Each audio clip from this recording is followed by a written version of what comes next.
But first tonight, among the many worrying signs this year has been the expansion of the surveillance state. We've got more cameras and digital tracking devices than ever before.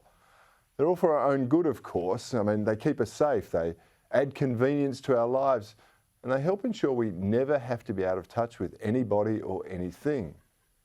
But all this convenience does come at a price. It reduces your privacy and it provides big tech companies and big government with a heck of a lot of data.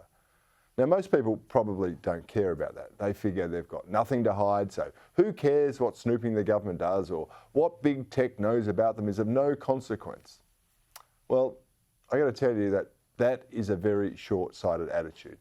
You may have nothing to hide based on contemporary perceptions of crime today, but you too could find yourself in the firing line should attitudes change to what is permissible and what is not. Now, we've spoken before about the totalitarian agenda of the climate zealots and the groups pushing net zero. Those groups, are, like the World Economic Forum, really do want you to eat bugs rather than beef in order to save the planet. They are planning personal carbon trackers to measure your compliance, and they do have plans for you to share a car rather than own one of your own. In fact, their stated goal is for you to own nothing and be happy, of course. Well, imagine if you didn't want to actually munch on mealworms and you preferred a ribeye or a rump. I mean, if they can track what you purchase, where you shop or what you eat, they can actually sanction you for it too. And that is the concept behind China's social credit system. Citizens are surveilled in almost every aspect of their lives, and they're rated according to the good and bad choices they make. Now, naturally, what is deemed good or bad is determined by the ruling class. But it can be as simple as buying the wrong products or making the wrong comment on social media or even crossing the road against the lights.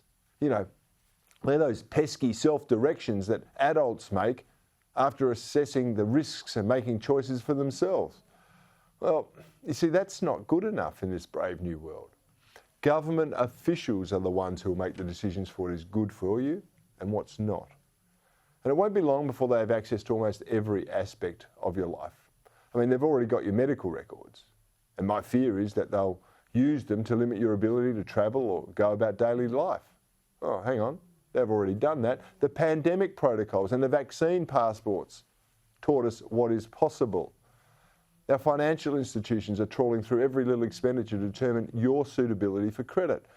You've got to ask yourself, how long will it be before insurance companies do the same to assess your risk of illness based on factors like diet or exercise programs you subscribe to? Actually, I should stand corrected there. Some of them are doing that right now, but it's more a reward system for doing the right thing, and you actually have to opt in to participate. Only time will tell if that changes in the future. It will probably come as no surprise that we are actually surrounded by invasive technologies. We've got facial recognition, number plate readers, smart poles, smart cars, smartphones, smart TVs, smart homes, smart appliances, just a whole bunch of dumb people. All these smart things are collecting and sending data about you to someone else. And most often we haven't even got a clue who the recipient of that information is. And there are concrete plans for digital IDs. That's effectively a license to use the internet. And we know that governments do collude with giant social media companies to control what you can see and what you can share. We are truly living in an Orwellian state.